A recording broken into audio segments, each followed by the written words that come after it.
Hello everyone, कैसे हैं आप लोग। उम्मीद करती हूँ आप लोग स्वस्थ होंगे, मस्त होंगे और व्यस्त होंगे।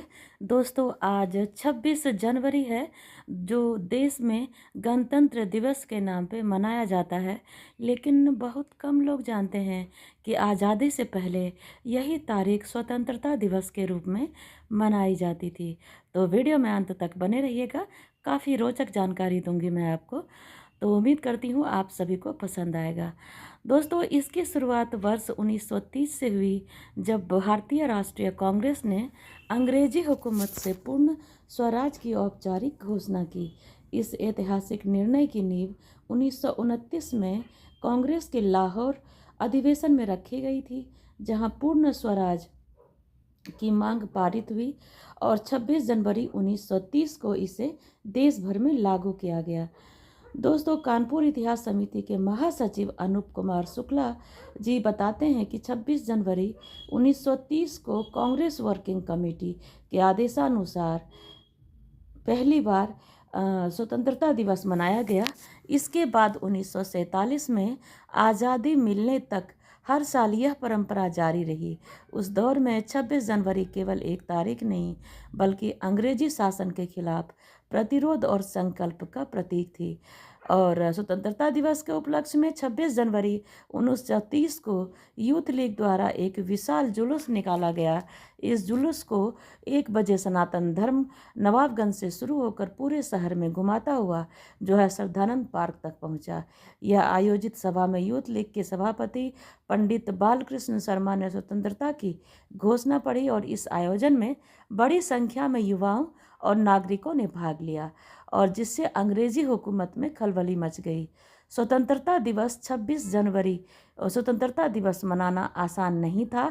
सन 1934 में इसे दिन उत्सव मनाने के कारण गोपीनाथ सिंह, प्रकाश नारायण सक्सेना और शिवराम पांडे को गिरफ्तार कर लिया गया। तीनों को 2.5 वर्ष की जेल की सजा सुनाई गई। दोस्तों, सत्याग्रह आंदोलन की आखिरी गिरफ्तारियां थी। गिरफ्तारी के दौरान प्रकाश नारायण सक्सेना के साथ मारपीट भी हुई। उनका एक कान हमेशा के लिए खराब हो गया, जो पूरी सजा काटने के बाद ही वो जेल से रिहा हुए। और 26 जनवरी को विशेष महत्व था। डॉक्टर जवाहरलाल रोहतगी जो डीएवी कॉलेज सोसाइटी कानपुर के मंत्री थे, ने 1938 में छात्रों के साथ कॉलेज के लॉन में राष्ट्रीय ध्वज फहराया और छात्रों से राष्ट्रीय प्रतिज्ञा दोहराई। लेकिन 1939 में स्वतंत्रता दिवस से पहले झंडा फहराने को लेकर विवाद हुआ।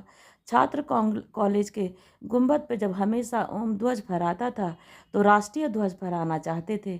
और डॉक्टर रोहतगी का मत था कि राष्ट्रीय ध्वज एक दिन के लिए फहराया जाता है, इसलिए उसे मैदान में ही फहराया जाए। छात्रों ने उनकी बात नहीं मानी और गुंबद पर झंडा फहरा दिया।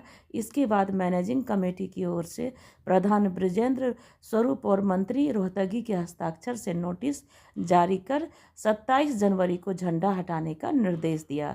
दोस्तों, 26 जनवरी अनूप शुक्ला बताते हैं कि आज वो 26 जनवरी को संविधान के लागू होने की खुशी में गणतंत्र दिवस मनाया जाता है। तब यह याद रखना जरूरी है कि यही दिन कभी स्वतंत्रता दिवस की ज्वाला को जीवित रखने का माध्यम था। 1930 से 1947 तक 26 जनवरी भारतीयों के लिए आज़ादी के संकल्प, बलिदान और संघर्ष की पहचान बनी रही। इसकी गूंज आज भी इतिहास के पन्नों में सुनाई देती है। तो ये थी हमारी गणतंत्र दिवस की कहानी। उम्मीद करती हूँ आप सभी को पसंद आया होगा। तो ज़्यादा से ज़्यादा शेयर, लाइक, सब्सक्राइब, कमेंट करें। Thank you so much.